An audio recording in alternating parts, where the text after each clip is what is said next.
Your wife is a secret agent, but so are you. Our story begins with a titular couple, Mr. and Mrs. Smith, attending a marriage counseling session. They've been married for 5 years. 6. Okay, 5 or 6. The husband, John, is defensive, claiming that they don't really need this and compares the session to a car checkup. Maybe change the oil. If you know what I mean. On a scale of 1 to 10, how happy are you as a couple? John is initially confused, but his wife, Jane, gives a solid 8. Naturally, he follows suit. 8. Now, how often do you two hide the pickle? Oh no, the couple can't answer, not even when asked how many times this week. So, 0? That's married life for you. The counselor asks them to describe the first time they met. It's a fond memory as he gets them both to smile. They met in Bogota, Colombia. Still not sure if it was 5 or 6 years ago. Flashback time. Amidst burning buildings and wailing sirens, John is at a hotel bar where we learn that the police are looking for a solo traveling tourist that put a new hole in someone, and not in the fun way. John tries to keep it cool and ignores the police questioning him. At the same time, Jane enters the hotel, who's also being hounded by authorities asking for her papers. The two notice each other and immediately understand what to do, so they pretend to know each other. Little did they know, they're both hiding something very suspicious. Inside the hotel room, they officially introduce themselves. Afterwards, the new couple celebrate. Dodging bullets. And in case anyone needs a reminder of how hot Angelina Jolie is, enjoy the dancing. John couldn't resist the temptation. Apparently, Brad couldn't either. Anyway, these two have the hots for each other, so much so that not even the rain could cool them off. The next day, Jane gets breakfast in bed. Apparently, room service fled, so John had to do everything himself. Sweet. Explosions can be heard in the background and the hotel is even shaking. Though, the couple doesn't seem to mind. They spend the time exchanging flirtatious glances. And everything is fine. Some time has passed and we're in New York, where the couple are having fun at a carnival. They try the shooting gallery, with Jane missing all her shots.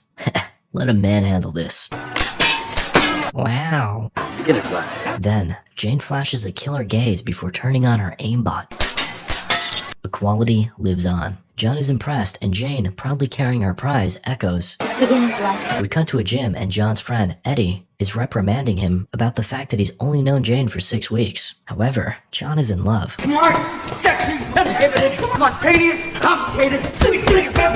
Listen man, you have to have a foundation of friendship. The other stuff fades. Meanwhile, while climbing the side of a cliff, Jane is also discussing the pace of her relationship. Her friend, Jazz, is concerned it's going too fast. Here we learn that John works in construction as a big-time contractor. He's got as much as I am, so perfect. I'll spoil it for you now. They're both contractors. Contract killers, that is. And back at the gym, while getting his wig split, John reveals that Jane is in IT. She's like Batman for computers. Also, he already proposed, which leaves Eddie in complete shock. Stop hitting him, I think he said something crazy. I'm getting married! Yep, definitely crazy. Back to the present, the Smiths are living in this fancy house. They discuss their counseling session, both unimpressed by the counselor, and they seem uninterested in going back. Married life seems dull, and their conversations aren't interesting. Check this out. If this happens every day, it's a miracle they lasted 6 years. Afterwards, we cut to this guy, Benjamin, acting like a big shot after getting called in by the boss. On his way to the elevator, he gets stopped by the secretary, who reveals that people who've been working here for 25 years have never seen the inside of that elevator. I guess he's new, and this must be his first assignment. This is the assignment? Yeah, he's new. And we catch a small glimpse of the mysterious boss. Back at home, Jane prepares dinner and John arrives just in time. Gotta make sure we're wearing the ring, hide that stain, and we're good to go. John picked up some butter, and apparently that makes Jane happy. Things aren't looking so bad today. I got new curtains. Uh-oh. Jane goes on and on about reupholstering sofas and getting new rugs. John doesn't want to overcomplicate things. He's more keen on keeping the old ones and not changing anything else. If you don't like them, we can return them. I don't like them. You'll get used to him. Women, am I right? Just kidding. Looks like both of them decided to visit the counselor separately, venting their concerns in the relationship. I love my wife, but sometimes there's this huge space between us and it keeps filling up with everything that we don't say to each other. What is that called? Marriage. Sounds about right. Their bedroom lacks any passion, dinner time is cold, and overall, the Smiths are failing in the communication department. I have little secrets. Everybody has secrets.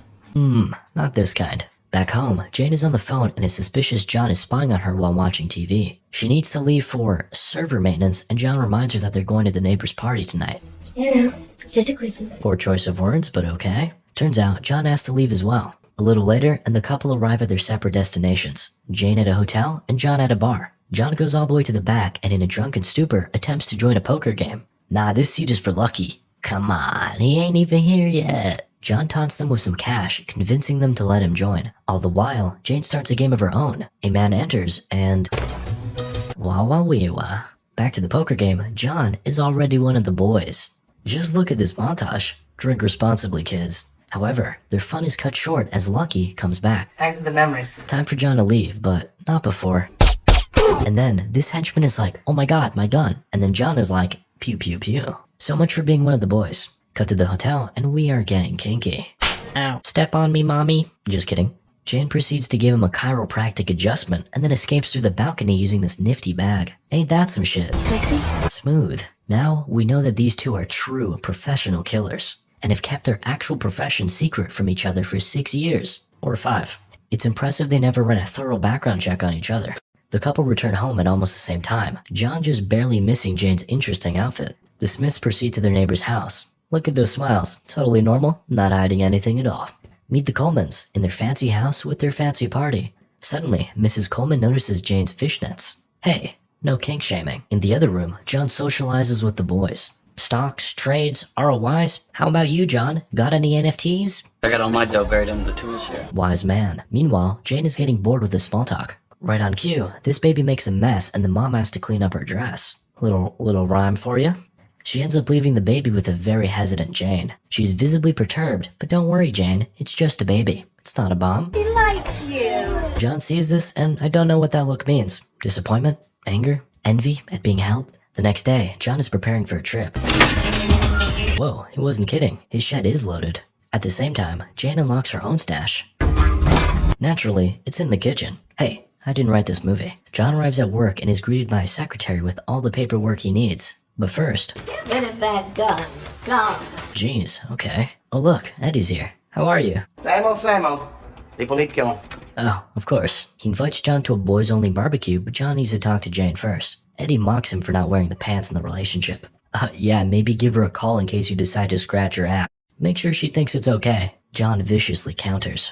You live with your mother. Relatable. She cooks, she cleans, she makes me snacks. I'm the dumb guy? No, Eddie, you might just be a genius. John ignores Eddie's whining and activates his office's stealth mode. Cool. Good morning, Atlanta. Atlanta gives him a priority 1 assignment. Benjamin Dance, aka the Tank. Hey, it's the new guy from earlier. He's further informed that Benjamin is a threat to their firm, who is currently in DIA custody. John needs to make sure a ground-to-air exchange does not happen. So, he'll be heading north of the Mexican border. More like twink. Around the same time, Jane arrives for work in her high-tech office. As she's entering, their boss gives her an urgent assignment. We need this quick. Yes, that's Keith David, and in case you missed it, Keith is the boss from earlier. As soon as Jane enters the office, she is greeted by, whoa, hello ladies. Looks like it's an all-female death squad. They'll steal your heart and eat it too. Funny how despite being an all-female team, the boss is still a dude. Jazz is also here and she briefs Jane on her target, the Tank. Yes, the same target as John's. You're serious? Yes, Jane, I agree. Tank is not an apt description. Anyway, she'll be heading south of the border. Oh, look, more desert. Ha! A classic one-liner by our boy Tank. As you can see, Tank, aka Benjamin, is escorted by a convoy. Jane is already on standby, observing their every move. She's got motion sensors and explosives at the ready. While she's chilling, this dune buggy arrives, alerting her and accidentally engaging the sensors.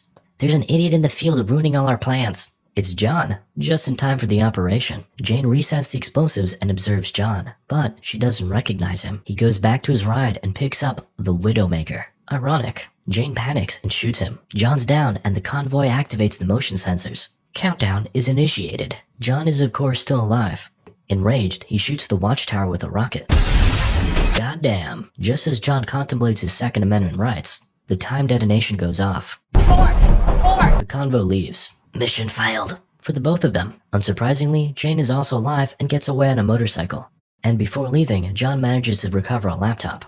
Sometime later, he discusses the events with Eddie, worried that he got identified. He admits that the other hitman might have been a girl. A girl kicked her ass? John concludes she's a pro, while Eddie makes some moves on the waitress. I'd like to have her kick my ass. You know what I mean? I don't quite understand. After ordering some ice cream, Eddie asks more details. Laptop.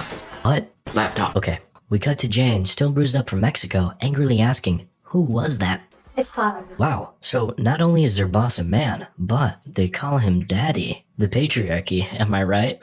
Jane takes the call and reports her failure. Daddy warns her that if she got identified, well... You know the rules. Everyone looks concerned as she is given just 48 hours to eliminate her new target, which is her husband. Meanwhile, John is checking the laptop that Jane left behind.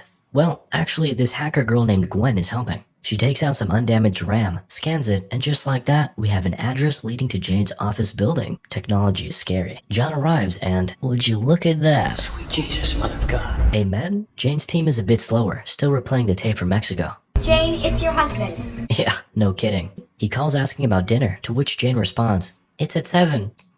It always is. For whatever reason, he finds this to be sus. John drives home, expecting a battle. Upon entering, Jane kindly greets him with a drink. You're here early. Pleasant surprise, but John remains cautious, spotting a bottle of Drano in the kitchen.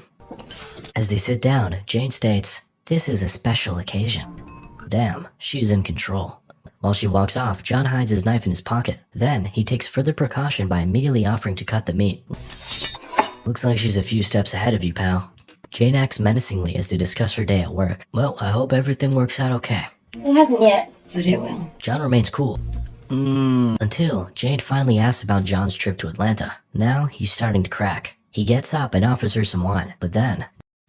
Goddamn. Jane accidentally reveals her power level. She lets the bottle go, then the two rush to excuse themselves. Honey, where are you? Uh-oh. John chases after her. Jane is in disbelief as he closes the distance. Eventually, he fires at her. Accidentally, he swears. But Jane is still furious. She goes full throttle and John just barely gets on top of the car. He desperately tries to talk to her, and as he forces himself inside, she jumps out. We need to talk! Oh my god. He's a goner. And just like that, the movie ends as Jane walks away. Just kidding. John arrives at Eddie's house, who has just the best advice. They all try to kill you. Slowly, painfully, cripplingly, they hurt you. Now, I'm great. I get dates all the time. Live with your mom. John is left confused as Eddie goes full conspiracy mode. She's a spy. It's her job to get information, suggesting that Jane spied on him for the entirety of their marriage. Eddie tries to help him out. If your life was a book, then in the first 150 pages you were a clown. But now you can write the last 10 pages. John has no idea what the hell he's talking about. So, he grabs his big old gun instead. I'll do it in the morning. We've all been there, John. In the meantime, Jane is back at the office with Jazz, who also gives her some pep talk. You don't love him. You'll kill him. You're the best. Then it'll all be over. At night, Jane cries away the last of her love for John. Morning comes, and her team is all over their house. You know the drill. The girls tear up the place, even the teddy bear. Harsh. Jane tries to remain calm, but then catches her team watching their wedding video. Despite the fact that they're just doing research, she still be feeling feelings. So, she makes them leave. As for John, he's late to the party. He brings his neighbor along for a house tour, but really, he's just using him as a meat shield. Clever. John makes it around to the shed, and his entire stash has been raided. If you've ever played Rust, you know how much this sucks. Back at Jane's office, they're going all out. Phone taps, credit cards, audio scan civilian frequencies. Find him. Don't worry, he's already here. John gives her a call, exchanging some friendly banter. Careful, Jane. I can push the button anytime, anywhere. Baby, you couldn't find the button with both hands and a map. Ooh, she went there. John starts to piss her off just as her team pinpoints his location, much closer than they would have liked. They begin to evacuate, terminating all their files and computers before exiting via dope grappling gun. As John enters, he has a perfect opportunity to take a shot, but hesitates. Jane leaves him in the dust, and they exchange some loving words before parting ways. And they say romance is dead. At Eddie's house, John tries to find clues from burned documents. While Eddie becomes increasingly paranoid, he's worried because John was only given 48 hours. Time remaining, 18 hours. John tries to calm him down, but he's like, Mom! We're on high alert here! good thing, John just found the clue he needed. Fast forward to this construction site, John pretends to be part of Jane's company and infiltrates the building. But, as it turns out, this is a trap. And not the fun kind. Using the elevator intercom, Jane warns him to stand down. Her team is tracking everything. John confidently calls out the location of the explosives, but Jane catches him off guard when she mentions another hidden explosive. I'll blow it, John. John calls her bluff. Blow it. Jane starts counting down, and... Bye, John. What the hell was that? Come on, you said goodbye. Jane runs out and inspects the damage. Rip in peace. Just kidding, John was in a different elevator. You see, he merely rerouted the camera feeds. Later at night, Jane is drowning her sorrows. Suddenly, a man approaches her from behind to top off her glass. Of course, it's John. And... I want a divorce. apparently, this is also where he proposed to her. Fitting. They both try to intimidate each other, their guns at the ready. As no one is backing down, John asks her to dance. They both use the opportunity to disarm one another, and all the while discuss the failure of their marriage, blaming each other for using the marriage as a cover. So you were just a cover. Wasn't I? Wasn't I? Wasn't I? Sorry, I just wanted to jump in. Appearing hurt, Jane walks away. Though, John stays composed, assuring himself that she's just a liar. And he's right. Jane escapes while John is distracted. Oh, and she left him a present. He absolutely cannot wait to return the favor and jacks his car like we're in GTA. The two of them end up racing towards their home. John calls her and asks what her first impression of him was. She deflects the question back and John answers, "I thought you looked like Christmas morning." I don't know how else to say it. Both are emotional, but Jane remains in denial, pretending it was, All business, cold hard math. man, these two still can't communicate. John is in the lead, but never mind. He tries stealth mode, but Jane successfully locks him out of the house. Let's see, back door? Nope, she doesn't want him in there. What about the basement? Nope. Eventually, John gets lucky and enters through a window, even getting a brand new gun. Locked and loaded, John quietly hunts down his target, all sneaky beaky like. He uses the reflection of this framed picture to... Uh-oh, looks like Jane went full Rambo. Clearly outgunned, John flees to the kitchen before improvising. John emerges from the explosion and engages with his wife. Come to dad. Who's your daddy now? Jane runs for her gun, but John keeps up. They continue wrestling and breaking furniture. Then, John finally manages to get some good kicks in, but gets paid back in full, plus interest. They dive for their guns, leading to a standoff, but neither can pull the trigger. John disengages first, and Jane is still unable to finish the job. Suddenly, they still end up, wrestling a bit too rough as the neighbors come in to check up on them, officers in tow. They excuse themselves and clear things up as a simple night of passion. Sometime later, Eddie receives an alert. Immediate target priority for Jane, worth $400,000. He rejects the offer, but as soon as he goes back to sleep, another alert comes in, this time for John. Together, they're worth $800,000 in total. Back at the Smiths, the couple try to navigate their burned kitchen and have breakfast together. They compliment each other's fighting prowess and start revealing some secrets. They point out key moments in their marriage that were affected by the work and even bond over their injuries. See? Communication works. Oh no, just when they were getting along. As we can see by their sign language, they're not completely in sync yet, so they sprint for the basement to arm themselves. While they're down there, the couple gets interrupted by this robot dropping off a grenade. John kicks it out of the way, but somehow makes the situation worse. Uh-oh. They manage to run outside before. And these two are immortal, seemingly the only survivors. They break into the Coleman's house and take their car while addressing some more secrets. On the road, they're still unpacking more baggage. You know, I never really liked your cooking. I've never cooked a day in my life. 6 years of lies and deceit slowly untangling themselves before our very eyes. And, of course, they're still being chased. $800,000 is hard to resist after all. John tries his evasive driving, but Jane is unimpressed. She insists on driving and they eventually switch. John tries shooting one of the cars, but unfortunately, it's bulletproof. Then, randomly, John confesses he's been married before. We know. This sends Jane into a full-on rage. At least the passion is still there. Suddenly, one of the cars gets too close and John takes advantage. Then, Jane proves to be the better driver, managing to get out of being sandwiched by two cars. And in case you're ever feeling useless in life, look at this guy. Goddamn. Okay, time for another confession. This time, Jane admits she's an orphan. Her parents on their wedding were paid actors. John is shook. Meanwhile, they're having a hard time taking care of the remaining cars, so Jane has to improvise. Outgunned, but not outclassed, the couple successfully drive away. After, John surprises Eddie at a diner. Eddie is disappointed to find out that Jane's alive, but admits he wasn't interested in the bounty. Then, John asks for some advice. Eddie emphasizes that the two are working for rival companies, and both are most likely coming after them. If the couple split up, then they may have a chance, but staying together means certain death. Unless you can find something that they want more than they want you. Good idea. They take Eddie's advice, tracking down their joint target, the tank, with a little help from Jazz. She informs Jane of the heavy security Benjamin is located in. We cut to Benjamin, held captive, being a little demanding. Get off your fat ass and change the channel. How rude. The Smiths get ready and go over their plan. But, before anything else, they compare body counts. You know, I don't exactly keep count, but I would say high 50s, low 60s. I've been around the block. Now, the important thing is... 312. Whoa, not even close, John. Some were two at a time. You really do be like that, though. Underground, John smashes a hole to a tunnel while Jane monitors everything on the outside. He runs into a bit of trouble as their map isn't as accurate as they thought, so he finds a different way, to Jane's annoyance. The Smiths are once again out of sync. John goes on the attack, but Jane failed to cut the lights in time. However, they still manage to retrieve Benjamin, but they argue during their drive. "You didn't wait for my signal. I had to improvise." They continue their bickering with John accusing Jane that she wants a servant, not a partner. Suddenly, Benjamin chimes in from the back. "Who are you people?" Shut up! Ha, nice one. At a motel, John interrogates their hostage. Instead of complying, Benjamin asks for a drink, so Jane smashes his face with the telephone. He immediately folds and tells them to check a photo in his back pocket. It's them. They were their targets from the very beginning. Their companies found out they were married and wanted them to take each other out, which is why they ordered them to the same assignment. The tank was bait all along. We were bait or you are bait. Great instincts. John inspects Benjamin and finds a GPS tracker in his belt, estimating that they have about 2 minutes before they're boned. 1 minute. Helicopters and numerous cars arrive, and it's not long before the motel is surrounded. But the couple is already gone. They manage to evade their pursuers by hiding under this manhole.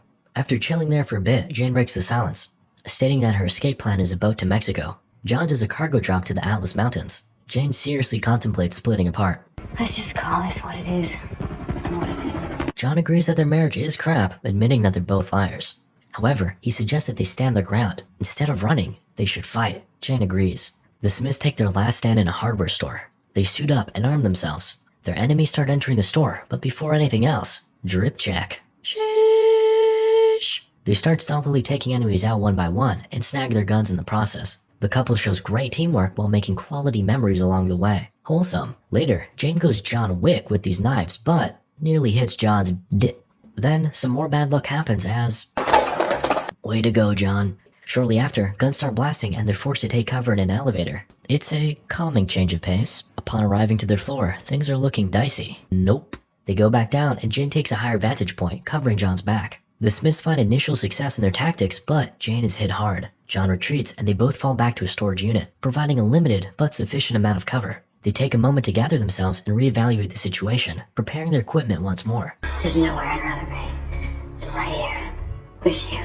Now, they're both ready to face the final level together. They toggle their aimbots and go out guns blazing. Enemies go down left and right. At last, the Smiths are completely in sync, blasting their targets without skipping a beat. After quite a bit of spraying and praying, the endless wave has finally been relinquished. In the end, we come back to Mr. and Mrs. Smith in marriage counseling. They're much happier than before. The doctor is impressed. From wanting to kill each other, they've worked out their differences and are ready to face any struggles and challenges that come their way. Ask me the question. God bless.